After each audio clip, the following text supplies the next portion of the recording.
Hello everyone. So this is the third hour and last hour where we are talking about moving charges and magnetism. In this hour, we are going to focus upon Ampere circuital law. Yes, the application of Ampere circuital law. Then we will talk about solenoid, toroid, and then we will talk about the magnetic forces acting between two current carrying wire. So without wasting time, let's start with the first thing here, which is Ampere circuital law. In short form, I write it as ACL. What does the Ampere circuital law tells us? It says that if you have a current carrying wire and you think of a loop and closing this current carrying wire, if you think of an imaginary loop around it and you go around the loop, finding out the value of B dot dl at every place, and you keep on adding all these values of B dot dl for the whole loop, you get closed integral of B dot dl. And this closed integral of B dot dl is nothing but mu naught times the current enclosed by the loop. So closed integral of B dot dl gives you mu naught times current inside. Now as soon as a person looks at Ampere circuital law, it reminds them of Gauss law.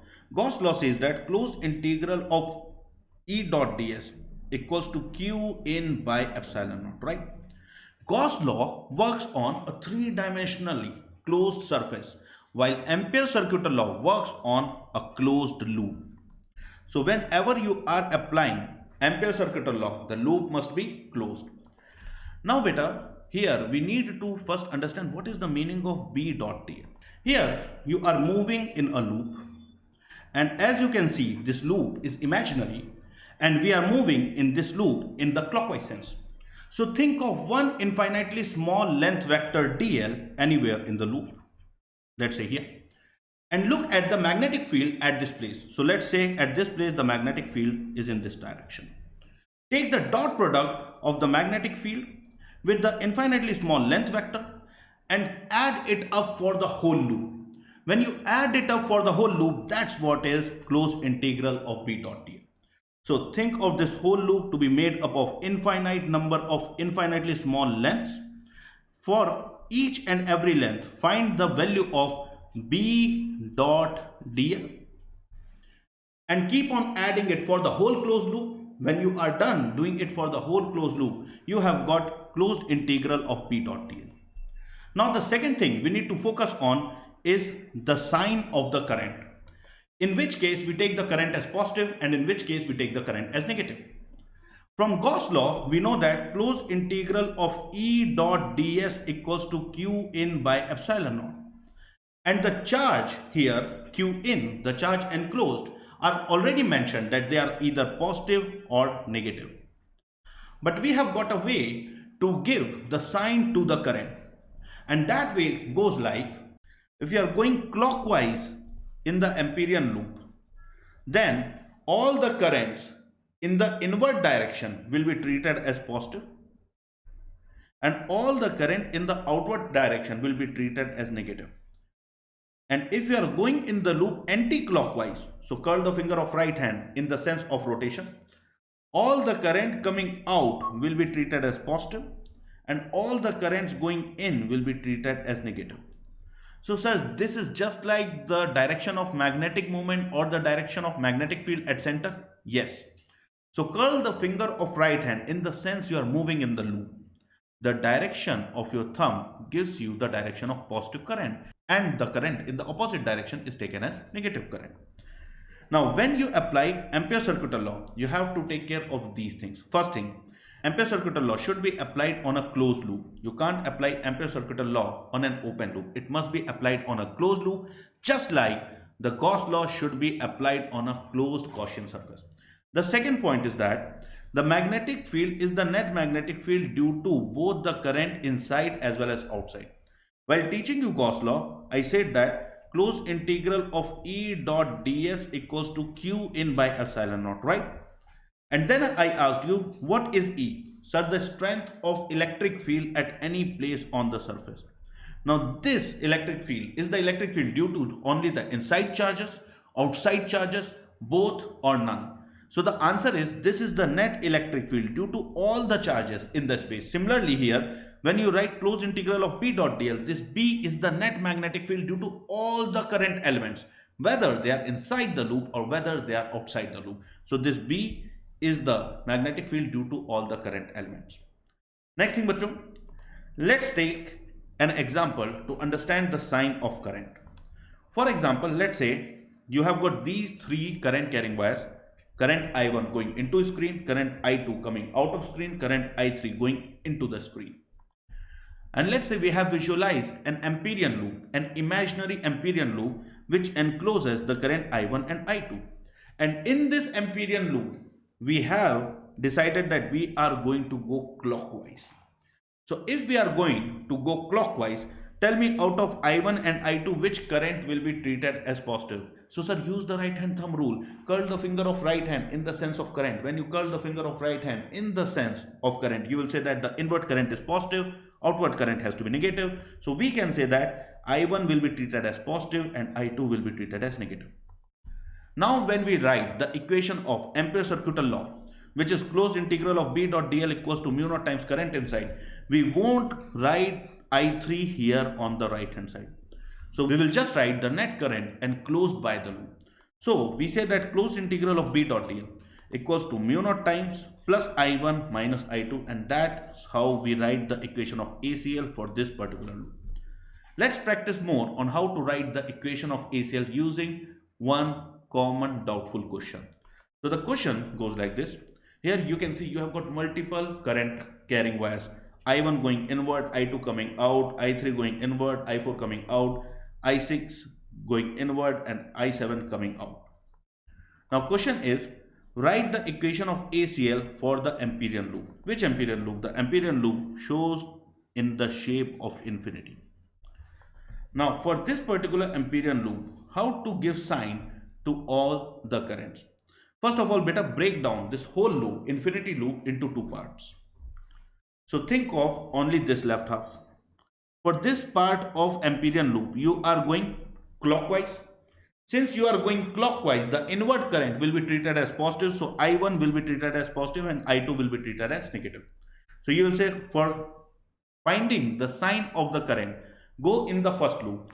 And these two current, I1 and I2, are passing through the first loop. So you will say that I1 will be positive while I2 will be negative. If you look for the sign of I3 and I4, then bachcho, look the sense you are moving in the second loop. In the second loop, you are going anti-clockwise. So if in the second loop you are going anti-clockwise, the current coming out of the loop will be treated as positive and the current going into the loop will be treated as negative. So you will say that out of I3 and I4, I4 will be treated as positive, it's coming out of the loop, while I3 will be treated as negative, it's going into the loop. So now when you have to write the equation of ACL for this complete loop, you know the sign, you know that on the right hand side of equation there will be no effect of I6 and I7. So you will simply write closed integral of B dot dl equals to mu naught times I1 minus I2 minus I3 plus I4. I1 minus I2 minus I3 plus I4. And that's the solution. So now let's look at some application of Ampere's circuital law. First, let's find out the field due to an infinitely long current carrying wire. We have already learned that if we have an infinitely long current carrying wire carrying a current I, then at a distance r from it, the magnetic field strength comes out to be mu naught I by 2 pi r, right? Now we are going to derive it using Ampere's circuital law. We know that when we have an infinitely long current carrying wire, the magnetic field lines produced by it are nothing but circular loops, right? So let's say you have got this infinitely long current carrying wire and you think of an Amperian loop in the shape of a circle, and let's say this Amperian loop has a radius r. If you think of one small length here dl, then dl and b will be in the same direction. So when you take the dot product of b dot dl, you will simply get b dl cos 0, and cos 0 is 1, so you simply get b dl. And when you integrate this b dl for the whole loop, what you get is b times 2 pi r. So we can write closed integral of b dl equals to mu naught times current inside. The current flowing within this loop is I. So you will write b into 2 pi r, the closed integral of b dot dl will give you b into 2 pi r, the length of the whole loop, equals to mu naught times I. So the magnetic field strength has to be nothing but mu naught I by 2 pi r. This is how easy the derivation of this part is. Now I'm going to do two more derivation, and that will definitely remind you of electrostatics. So first of all, let's do the derivation where we will use the Ampere circuital law to find the field due to infinitely long current carrying tube. Now understand that infinitely long current carrying tube. So think of it as if you have a metal pipe. A metal pipe which is empty from inside, and all the current flowing through this metal pipe is along its circumference. So the current is flowing along its length, but the current is present only on the surface. It is empty from inside, and hence there is no current through its bulk. So visualize the tube. Now this is a tube empty from inside. So there is no current inside. All the current flows only through the surface and along the length. Now let's say the current flowing here is I and the radius of this tube is R. Let's find out the magnetic field due to this current carrying tube at a distance R from the axis. For the first case, R less than the radius of the tube, and for the second case, R greater than the radius of the tube. So you will say that closed integral of B dot dl equals to mu naught times current inside from the Ampere circuital law. For R less than R, if you are trying to find the magnetic field at a distance R from the axis which is less than the radius, think of an Amperian loop there. Think of an Amperian loop of radius small r such that the distance from the axis is less than the radius of the tube. Now for this particular Amperian loop, you will say that the closed integral of B dot dl equals to mu naught times current inside.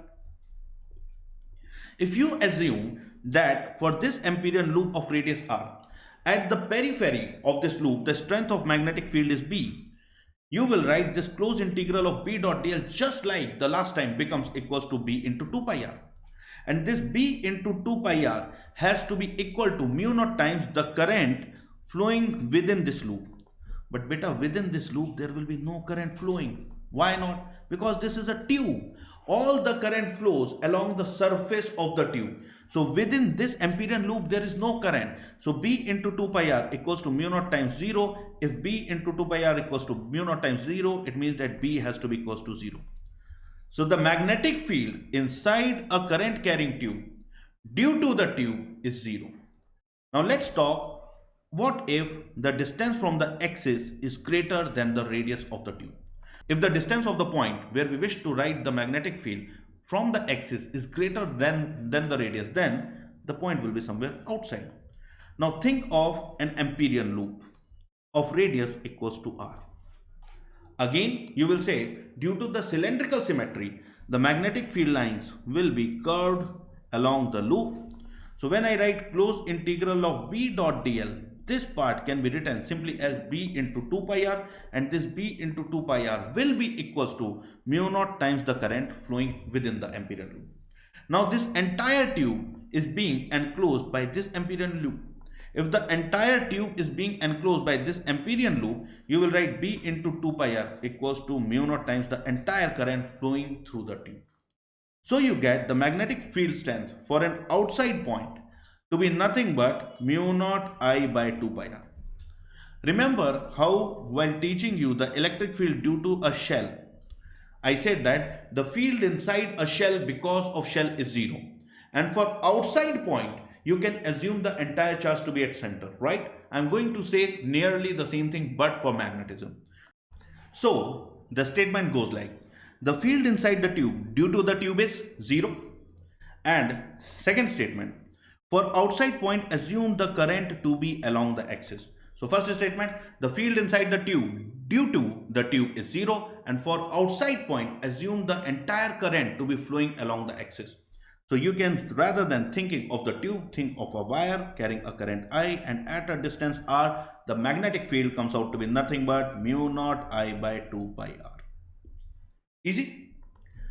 Now, how will the graph of magnetic field versus the distance from the axis will look like?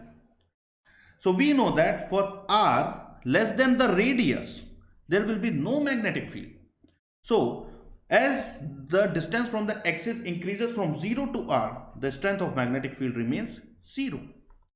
And for outside point, you can assume the entire current to be flowing along the axis. So you know that for outside point, the magnetic field is inversely proportional to the distance from the axis. So as the distance from the axis keeps on increasing, the strength of magnetic field keeps on decreasing. And the strength of magnetic field at the surface at distance r from the axis is nothing but, substitute here with a capital R. So you get the strength of magnetic field on the surface to be mu naught I by 2 pi r. Now we will do the next application of Ampere circuital law, but this time we will have a current carrying rod. Let's say you have got an everyday copper wire. So in this copper wire, let's say some current I is flowing. So the current is flowing through the entire cross-sectional area, right? Your mission is to determine the strength of magnetic field at a distance r from the axis, case 1 when r is less than the radius and case 2 when r is greater than the radius. So let's take both the cases one by one. The difference between the tube and the rod is that in the case of rod, the current is flowing through the entire cross-sectional area. So case 1, for r less than the radius of the rod. So you need to visualize a point within the rod whose distance from the axis is less than the radius of the rod. And to determine the strength of magnetic field here, you will say, I can use Ampere circuital law. I can say that within this system lies a circular symmetry. So if I think of an Amperian loop, at every point on this Amperian loop, the strength of magnetic field will be same because of symmetry. And let's say that strength is B.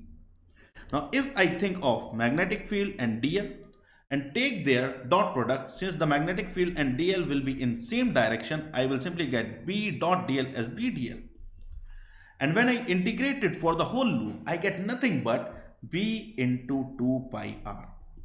So on the left hand side of the equation of Ampere circuital law, you get B into 2 pi r.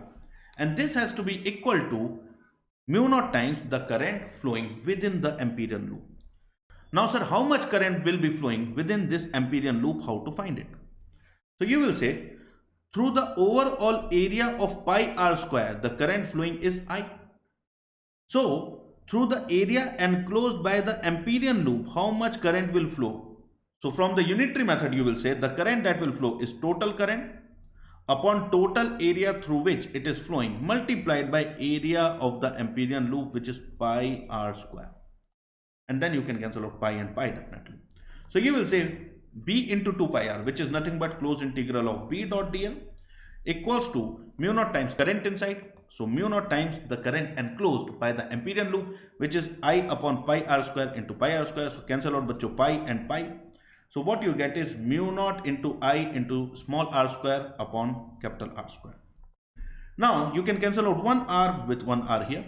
And then you can bring this 2 pi down here and you will get the strength of magnetic field at a distance from the axis less than the radius is given by mu naught I r upon 2 pi r square.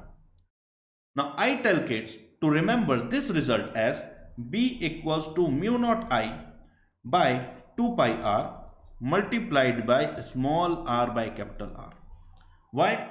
Remember it this way, we'll explain a little later. Now for an outside point, for the distance from the axis greater than the radius, for r greater than r, again think of an Amperian loop. Now here, if at one point you assume the strength of magnetic field to be B and take B dot dl and keep on integrating it for whole loop, you get B into 2 pi r equals to mu naught times I. So B simply comes out to be mu naught I by 2 pi r. Again the same result, as if the entire current is along the axis and you are trying to find the strength of magnetic field at a distance r from the axis, and you are getting the strength to be mu naught I by 2 pi r. Now why did we write it this way? Think of the surface point. For surface point, the distance from the axis equals to radius. Better substitute here in place of small r capital R. So you get 1 r and 1 r get cancelled. You get mu naught I by 2 pi capital R. Or you can substitute here capital R and you get mu naught I by 2 pi capital R. If you substitute r equals to 0, this means that you are talking about a point on the axis. The distance from the axis is 0. So you get the strength of magnetic field to be 0. At a point on the axis, the strength of magnetic field is 0. At a point on the surface, the strength of magnetic field is mu naught I by 2 pi r. And as we go from the axis to the surface, the magnetic field strength increases linearly. So I can say for a rod carrying current, if on the axis the field is 0 and on the surface the strength of field is B, then at a distance r by 2 from the axis the strength of field will be B by 2. At a distance r by 3 from the axis the field strength will be B by 3. At a distance r by 10 from the axis the field strength will be B by 10. Because the field strength increases linearly on going from axis to the surface. So the important statements here are, as we move from axis to surface, the field increases linearly. As we move from axis to the surface, the field increases linearly. For an outside point, assume the current to be on the axis. And I am sure this might have reminded you of the electrostatic session where we were talking about the electric field due to a uniformly charged non-conducting sphere, right? For such a sphere, I said that as we go from center to the surface, the strength of electric field increases linearly. And for outside point, again you can assume the entire charge to be placed at center. The same type of statements here. As you go from axis to the surface, the strength of magnetic field increases linearly. And for outside point, you can assume the entire current to be along the axis. So if we visualize the graph of magnetic field versus the distance from the axis, as we go from axis to the surface, from 0 to r, the field strength increases linearly, and for outside point, you can assume entire current to be on the axis. The field due to this current carrying rod will be maximum at a point on its surface, and this magnetic field strength will be nothing but mu naught I by 2 pi r. Now we will talk about magnetic field due to a current carrying loop at a point on its axis. If we have a current carrying loop carrying a current I having some radius r, then we know that the magnetic field at the center of the loop is nothing but mu naught I by 2r. But this time we are focusing at a point on the axis of the loop. So visualize the axis of this loop and visualize a point on the axis on the loop. The special thing that you should know about a current carrying loop is that on both the sides of the loop, the direction of magnetic field produced by it is going to be same. At both the points for this current carrying loop, the direction of magnetic field will be towards right. You can think of it this way. If you have got, let's say, this current carrying loop carrying some current I. Now, at any point on the axis, whether above it or below it, the direction of magnetic field due to this loop will be upwards. So keep this in mind. On both the sides, it produces the magnetic field in the same direction. And the strength of magnetic field at this point, if this point is at a distance x, is given by B equals to mu naught I into r square, mu naught I into radius square upon 2 times of r square plus x square raised to the power of 3 by 2. Use your photographic memory. Look at the formula and mug it up right now. B equals to mu naught I r square upon 2 times r square plus x square raised to the power of 3 by 2. B equals to mu naught I r square upon 2 times of r square plus x square raised to the power of 3 by 2. Mug it up right now. Focus. Spend some time. Pause the video and remember this formula. One trick which I always use if I get a little bit confused here and there is that if I substitute x equals to 0, then you are at the center of the loop. For x equals to 0, you are at the center of the loop. So substituting here x equals to 0, I should get the magnetic field strength to be nothing but mu naught I by 2r. So if even I miss out on something like square here or the 2 here, substituting x equals to 0 reminds me the exact formula. Now, bachcho, if we look at the graph of variation of magnetic field versus the distance from the center, the graph goes something like this. Notice that for both positive as well as negative value of x, we get magnetic field to be positive. This means that the magnetic field is in the same direction. The strength of magnetic field due to this current carrying loop is maximum at its center, which we know is mu naught I by 2r. And as the value of x keeps on increasing, the strength of this magnetic field keeps on decreasing. Why are you teaching us this thing now? Because now we are going to talk about solenoid, and this graph is important to understand solenoid. So now we are going to talk about something called Helmholtz arrangement. What is that? Let's understand.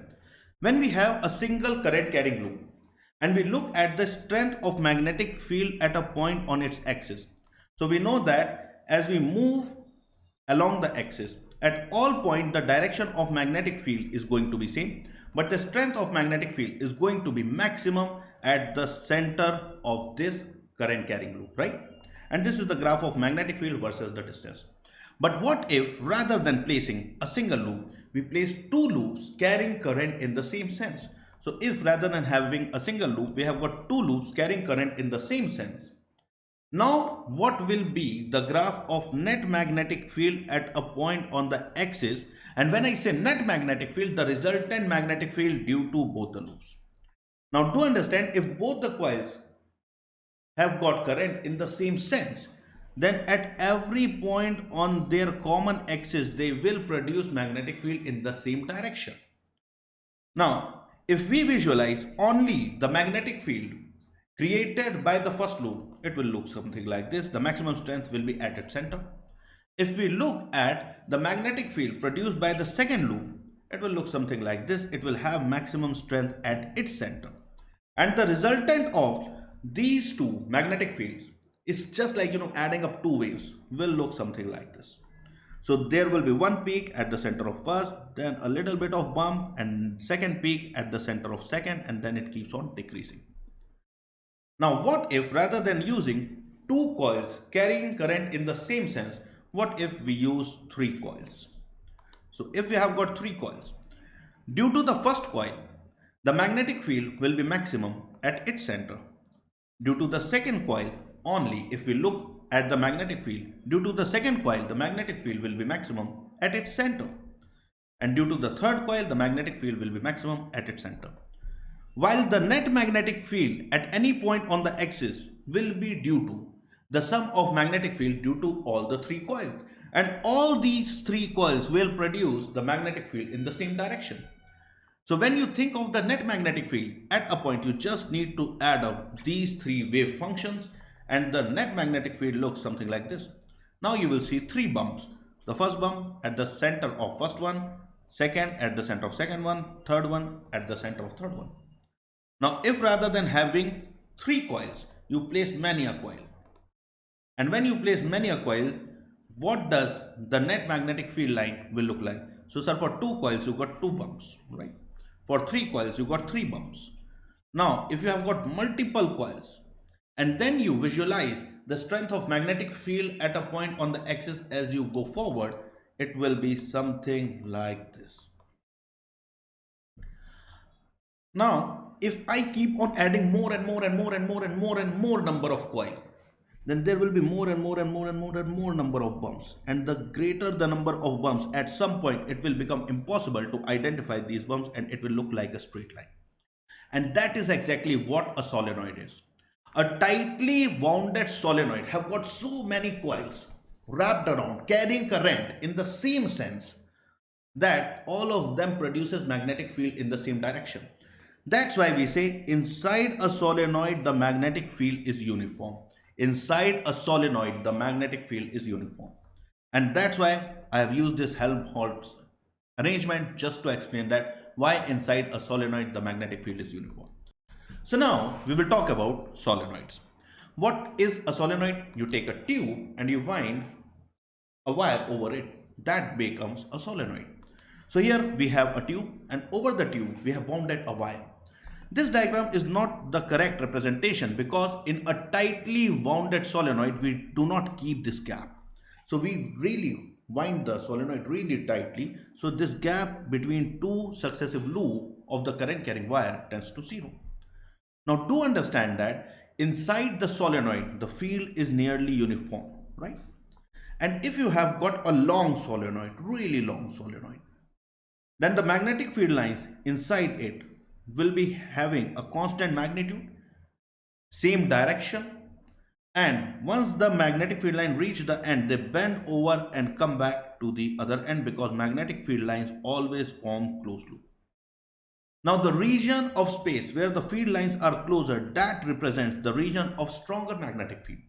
And the region of space where the separation between the field lines is more, that represents the region of weaker magnetic field. So we say that inside a tightly wounded solenoid, field is constant. Inside a tightly wounded solenoid, field is constant. And at a point outside it, the field due to the solenoid is negligible because the separation between the field lines is high. Now, if we visualize the graph of magnetic field strength versus the distance on the axis of the solenoid, the graph comes out to be something like this. Inside the solenoid, we say that the field is uniform, and now we will try to find out the strength of this magnetic field using Ampere's circuital law.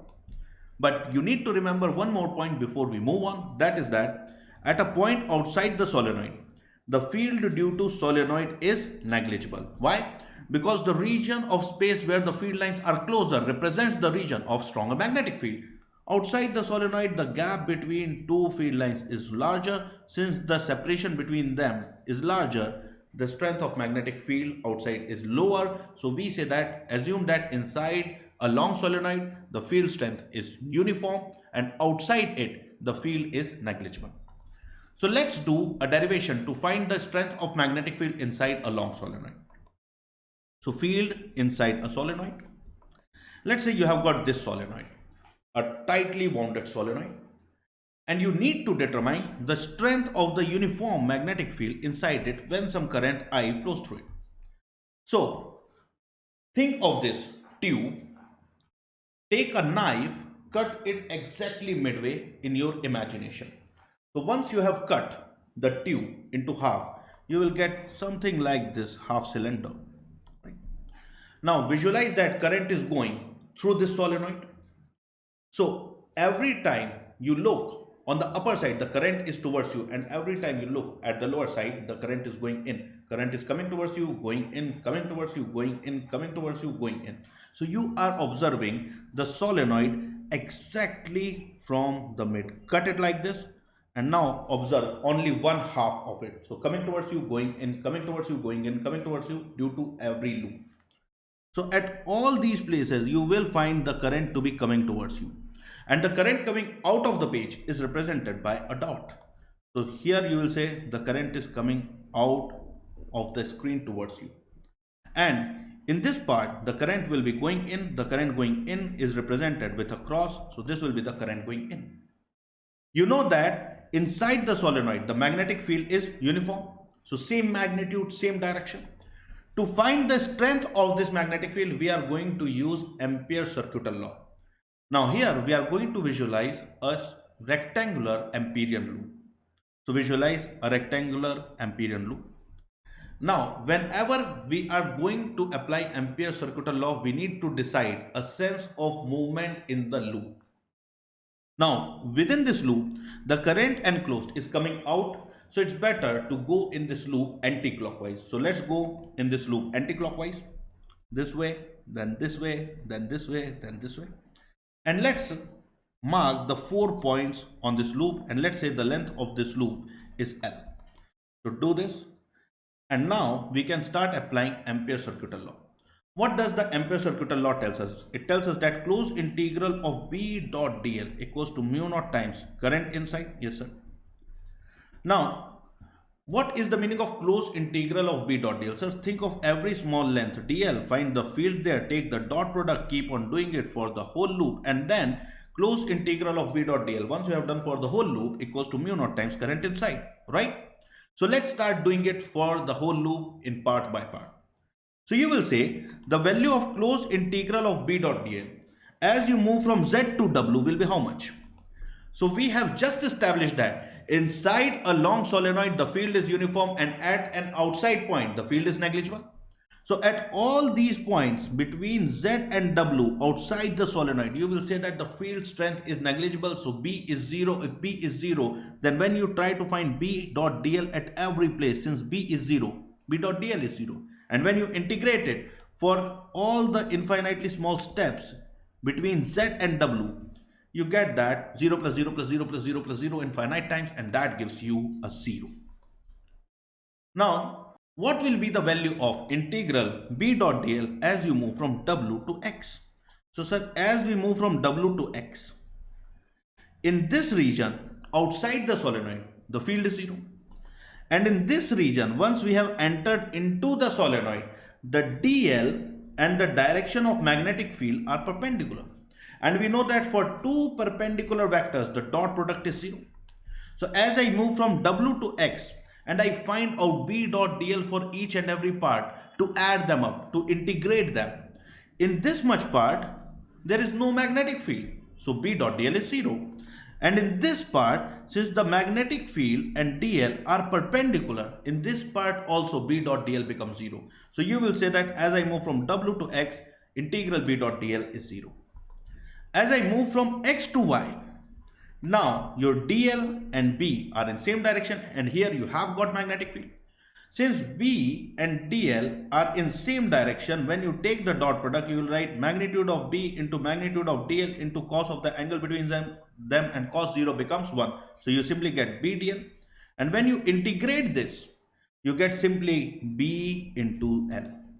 So on going from X to Y, integral B dot dl is nothing but B into L. Now, on going from Y to Z, in this much part, magnetic field and dl are perpendicular. In this much part, there is no magnetic field. Hence, again, integral B dot dl on going from Y to Z is 0.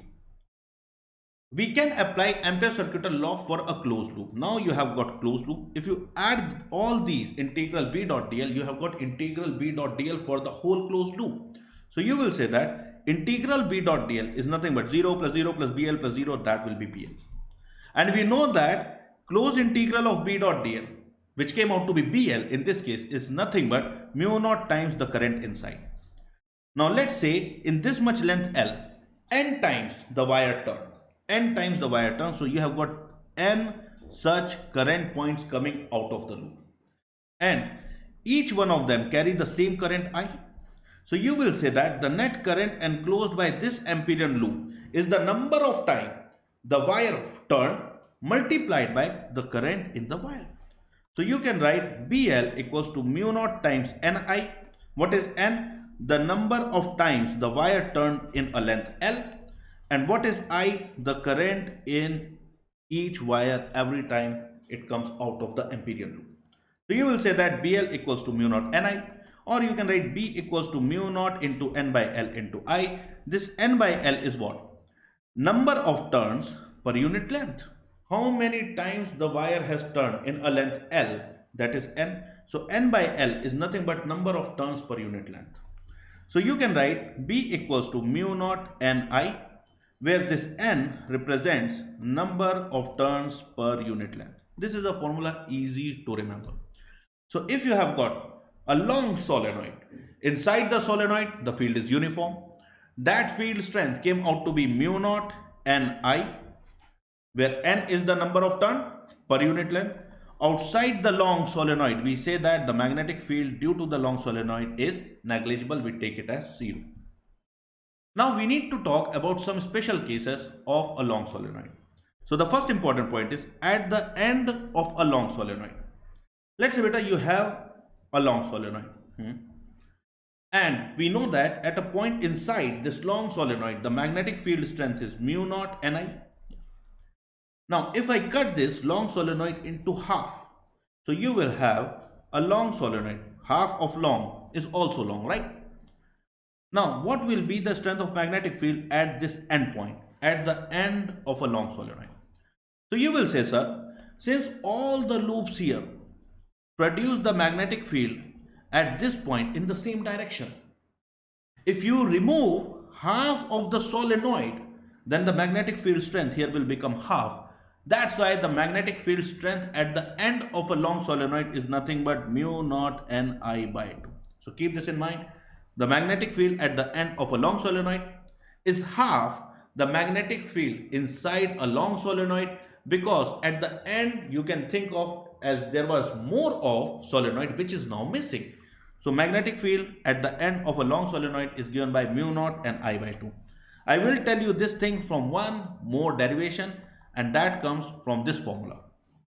For a solenoid of finite length, if you have got, rather than having a long solenoid, a solenoid of finite length, and then you wish to write the magnetic field at any point on its axis.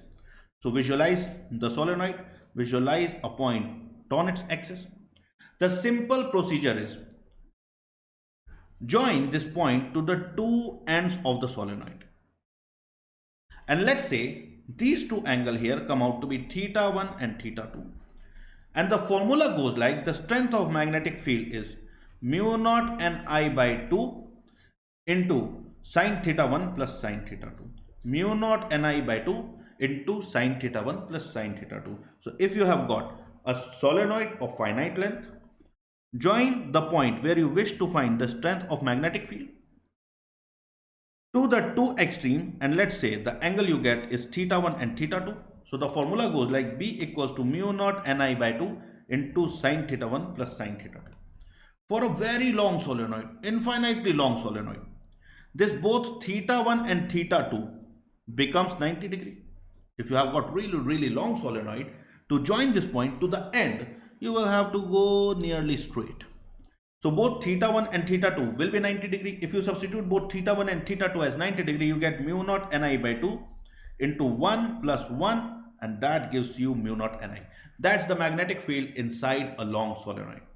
You can even find this result, mu naught Ni by 2, using this result. If you have got the end of a long solenoid, so on one side it is infinitely long, and on other side you have reached the end. Now if you think of the two angles, so to find theta 1 you have to go up to infinity, so theta 1 will be 90 degree while theta 2 will be 0. So when you substitute it here, you get B equals to mu naught Ni by 2 into sine 90, which is 1, plus sine 0, which is 0. So you simply get mu naught Ni by 2. So remember that within a long solenoid, inside a long solenoid, the magnetic field strength is mu naught Ni. At the end of a long solenoid, the magnetic field strength is mu naught Ni by 2. And if you have got a solenoid of finite length and you need to write the magnetic field strength at a point on its axis, drop a perpendicular, join the two extreme. Let's say the angle is theta 1 and theta 2, and the strength of magnetic field comes out to be mu naught Ni by 2 into sine theta 1 plus sine theta 2. Now we will talk about something called toroid. Sir, what is a toroid? Let's say you make the solenoid over a flexible rubber tube, and then you join both the end of the solenoid. The shape you will get will be donut shape, and this donut shaped body is called toroid.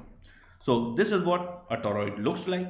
You take a solenoid, make it on a flexible material like, let's say, rubber tube or foam tube, and then you join both the end of the tube. What you end up getting is a donut shape, medu vada shape, and that's called a toroid.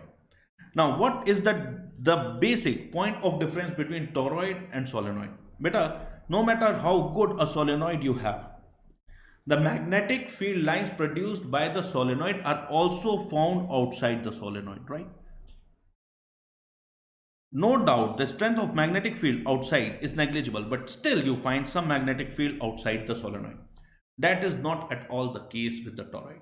Once you join the two ends, all the magnetic field lines are now found only within the toroid. So there is no magnetic field line outside the toroid. Now, when we have this toroid, a very simple question will be asked: what is the strength of magnetic field inside a toroid? Given that there are n turns on the toroid has got inner radius R1, outer radius R2, and some current I flows through it. So the formula that you have learned for solenoid even works here. For a long solenoid, the magnetic field inside is given by mu naught Ni. The same formula can be used here as well. So remember that in a toroid, the magnetic field lines are within the toroid. Not like solenoid, they do not go out of the toroid. So all the magnetic field lines are within the toroid. This is the first thing. Second thing, beta, the magnetic field strength due to a toroid inside it is nothing but same as solenoid mu naught Ni. But sir, what is N? N is the number of turns per unit length. So let's say here on the toroid we have got N turns. What should I take to be the length of the toroid? Should I take the length of the toroid as the inner perimeter, which is 2 pi r1? Or should I take the length of the toroid as the outer perimeter, which is 2 pi r2? What should I take as the length of the toroid? So the answer is take the mean perimeter.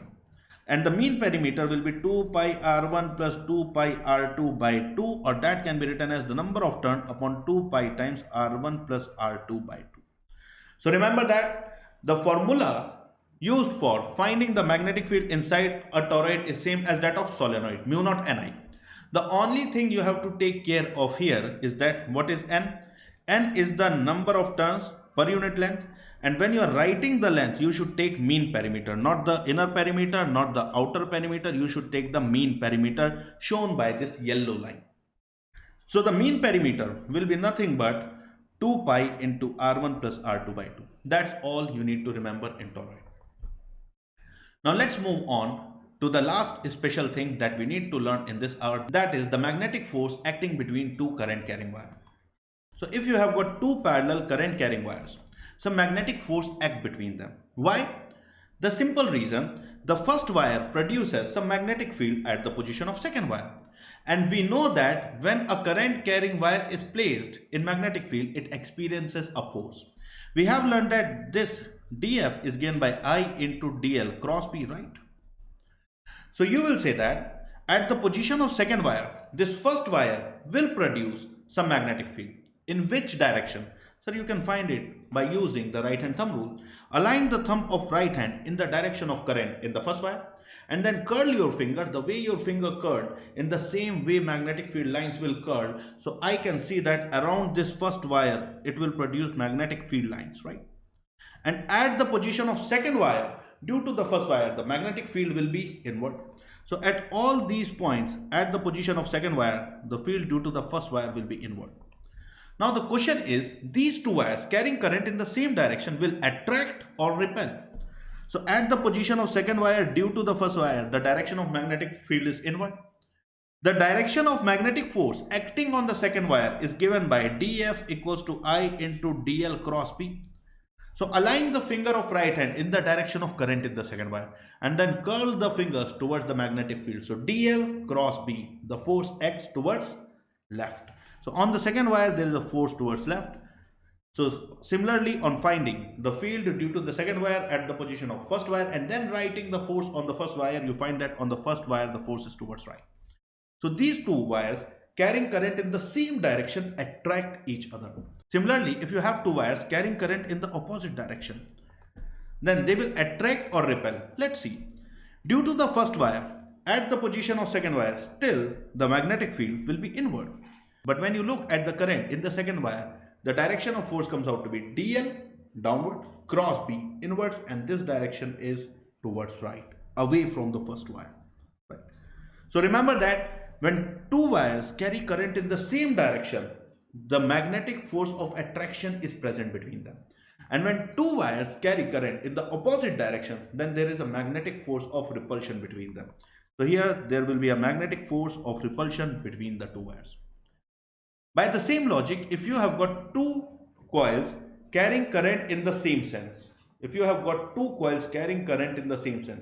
then the two coils will attract each other. They try to move towards each other because of the magnetic forces acting between them. So, two loops carrying current in the same sense attract. Two current carrying loops carrying current in the same sense, everywhere the current on both of them is parallel, so they will attract each other. Similarly, if you have got two current carrying loop carrying current in the opposite sense, so at every place on the loop they have got current in opposite direction, so that's why they will repel each other. So two current carrying loops carrying current in the same sense will attract everywhere the current will be parallel, and two current carrying loop carrying current in the opposite sense will repel each other. So two loops carrying current in opposite direction will repel each other. So this is something you should know. Now, sir, we have understood that, okay, when current in same direction attract, current in opposite direction repel. Okay, sir. Question is, what is the magnitude of this force?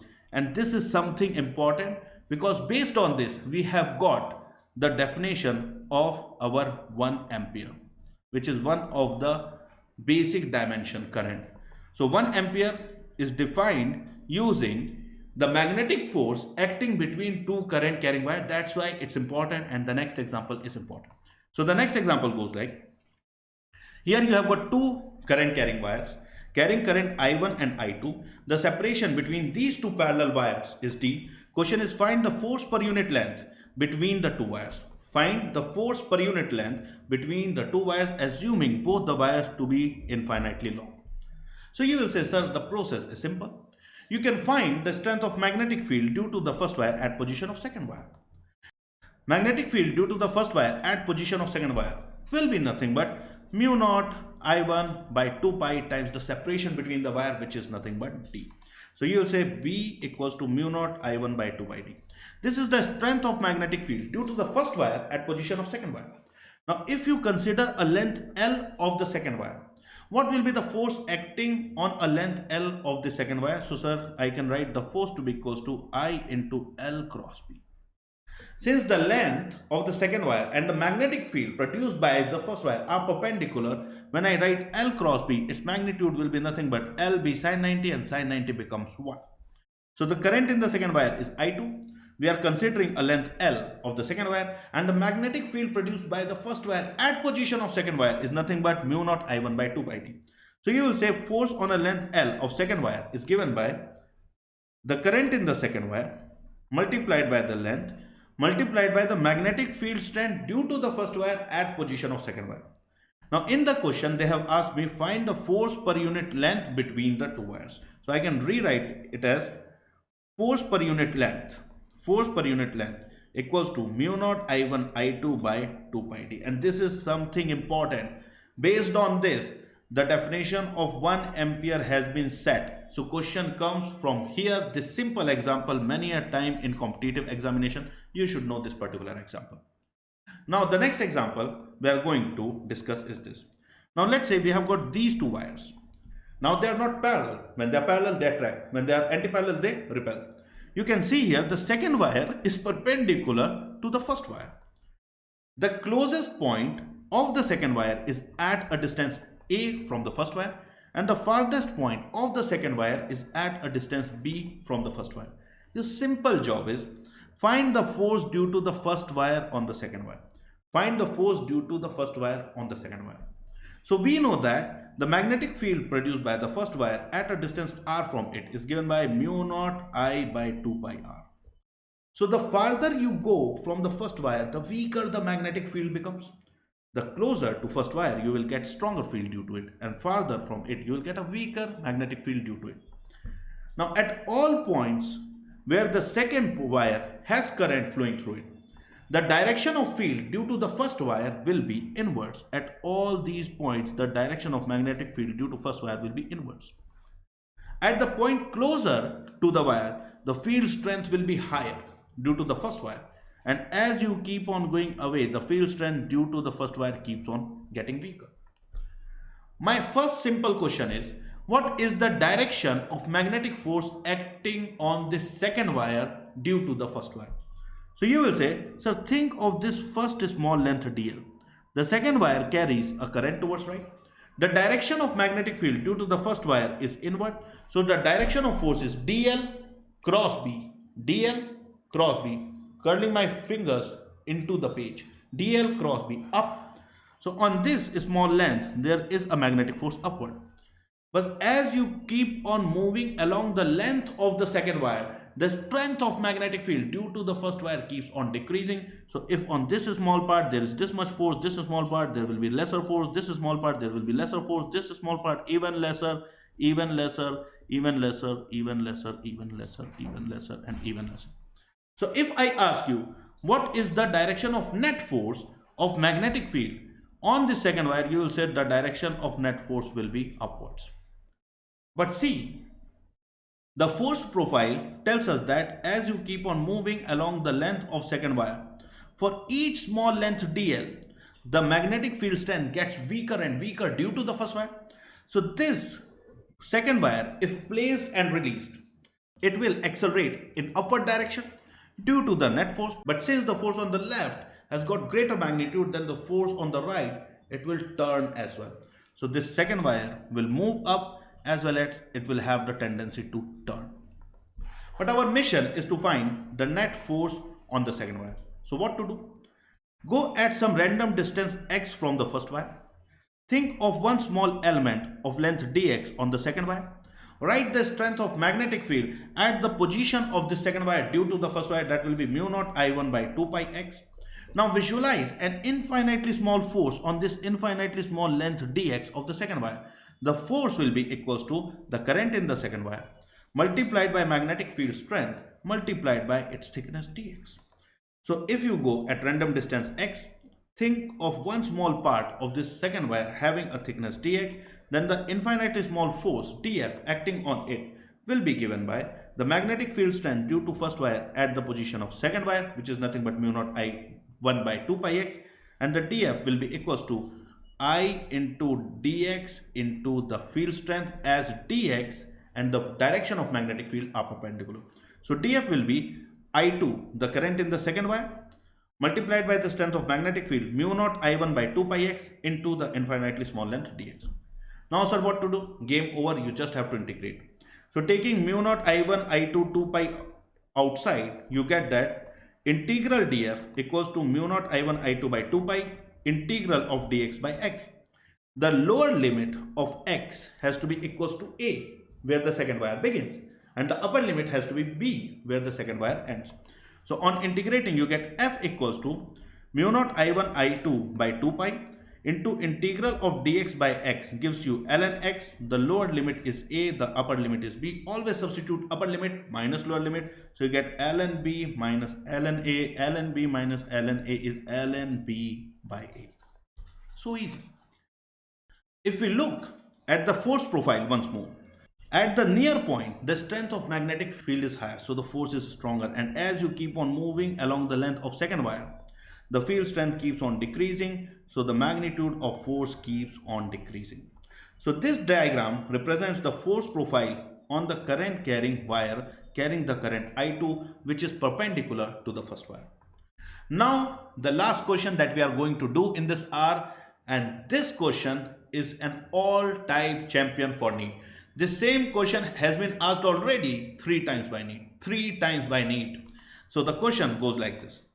There is a current carrying wire, let's say carrying a current I1, and there is a rectangular loop carrying a current I2.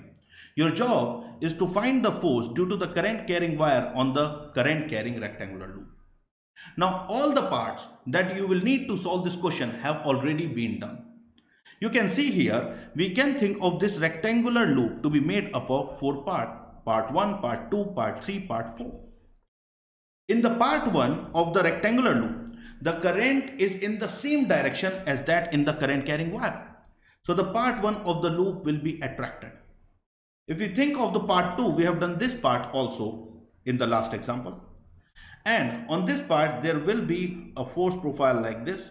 The net force will come out to be upwards. So in the part 2, there will be some force upward. If we look at the part 3, in the part 3, the direction of current is opposite to that of current carrying wire. So the part 3 will be repelled. And the part 4 is kind of same like the part 2, but it's just that the current is in the opposite direction. So the force profile in the part 4 will be something like this. Downward forces. As you keep on going closer to the wire, the strength of magnetic field increases, so does the magnitude of force. And due to symmetry, you can say whatever force will act on the part 2 in upward direction, the same force will act on the part 4 in the downward direction. So visualize the wire and visualize the forces acting on each part. On the part 1, there will be attractive force, let's say F1. On the part 2, let's say there is a force upward F. On the part 3, there is a repulsive force, let's say F2. And on the part 4, there will be a downward force F. If you need to find the net force, these two forces will cancel out each other. Now my simple question to you is, this rectangular loop will be attracted due to the magnetic force by this wire, or will it be repelled? You can say that at the position of the first section of the rectangle, the strength of magnetic field due to the wire will be higher, and at the position of the third section where you get a repulsive force, the strength of magnetic field will be lower. That's why the attractive force will be stronger than the repulsive force. Since the attractive force will be stronger than the repulsive force, the net force is going to be attractive. Now how to find this force? It is way easy. You will say that the net force acting will be nothing but F1 minus F2, as these two FF get cancelled and the net force is attractive. Now how to find the value of F1 and how to find the value of F2? To find F1, look at the magnetic field produced by this current carrying wire at the position of the first section. And this magnetic field will be nothing but mu naught I1 upon 2 pi A. This is the strength of magnetic field. And the magnetic force acting on this first part will be nothing but the current flowing through it, multiplied by the magnetic field strength, multiplied by its length, and the length of this part is L. So in place of F1, you can write mu naught I1 I2 by 2 pi A into L. Similarly, in place of F2, what can you write? Again, at the position of F2, the magnetic field due to this current carrying wire will be mu naught I1 by 2 pi times this distance, which is A plus B. This is the magnetic field strength multiplied by the current here, which is I2, multiplied by length of this third wire, which is L. So the net force will be nothing but the subtraction of these two forces. So in place of F1, I can write I2, the current in this wire, multiplied by its length, which is L, multiplied by the strength of magnetic field at the position of this wire, which is nothing but mu naught I1 by 2 pi A, minus F2. F2 is the current in this wire, I2, multiplied by length of the wire, which is L, multiplied by the strength of magnetic field here due to the current in the first wire. And that strength of magnetic field will be mu naught I1 by 2 pi A plus B. Now once you subtract them, you can take I1, I2, mu naught L common from both of them. And even in denominator, you can take 2 pi common.